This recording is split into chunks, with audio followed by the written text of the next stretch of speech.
सब कुछ होने के बाद महिलाएं खुश क्यों नहीं रहती? आइए हम आज इसी पर चर्चा करते हैं। ऐसा क्या होता है कि महिलाएं अक्सर आपको दुखी ही मिलेंगी, शिकायत ही करती मिलेंगी।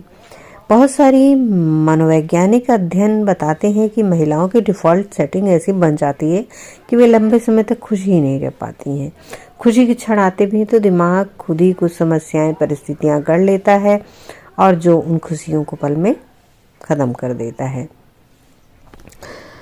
अगर आप भी मेरी तरह खुश रहती हैं तो आप समझ लीजिए कि अब बहुत लकी हैं। अपनी पीठ थपथपाइए। भाई, मैं तो कोशिश करती हूँ हर परिस्थिति में खुश रहने की।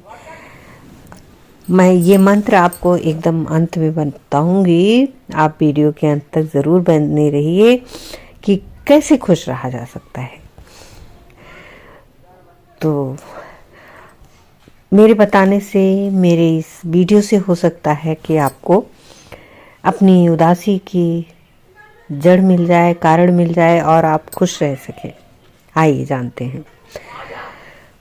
मनोविज्ञान कहता है कि इंसान का भावनात्मक ढांचा बचपन से ही तैयार हो जाता है। घर का माहौल, माता पिता कैसे साथ रहते हैं, आपका डेली रूटीन क्या है और आप किस वातावरण में रह रहे हैं, आपका परिवार कैसा है, आपके आसपास के लोग कैसे हैं, आपके स्कूल में बच्चे कैसे हैं, स्कूल का माहौल कैसा है, यह सब मिलकर व्यक्ति की भावनात्मक सेटिंग कर देता है। और बहुत सारे मनोवैज्ञानिक अध्ययन कहते हैं कि जो बच्चे लगातार नेगेटिविटी के बीच रहते हैं, शिकायत, असंतोष के वातावरण में पलते हैं, वे बड़े होकर उसी पैटर्न को सामान्य जीवन मानते हैं। जैसे हर समय झगड़ालू परिवार है, झगड़े होते रहते हैं, तो वो बच्चा स्वभाव से झगड़ालू हो जाएगा। नेगेटिव बातें होने लगती हैं, नेगेटिव लोग रहते हैं, असंतोष में रहते हैं, तो वो असंतोष उसका व्यवहार हो जाएगा।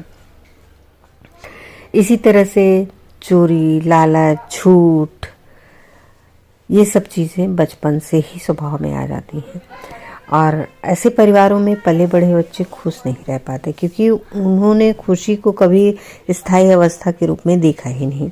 ये बातें महिलाओं पर ज़्यादा लागू होती हैं क्योंकि महिलाओं की जो सेंसिटिविटी है वो ज़्यादा होती है और उन पर यह ज़्यादा असर पड़ता है, तो वो लंबे समय तक खुश नहीं रह पाती।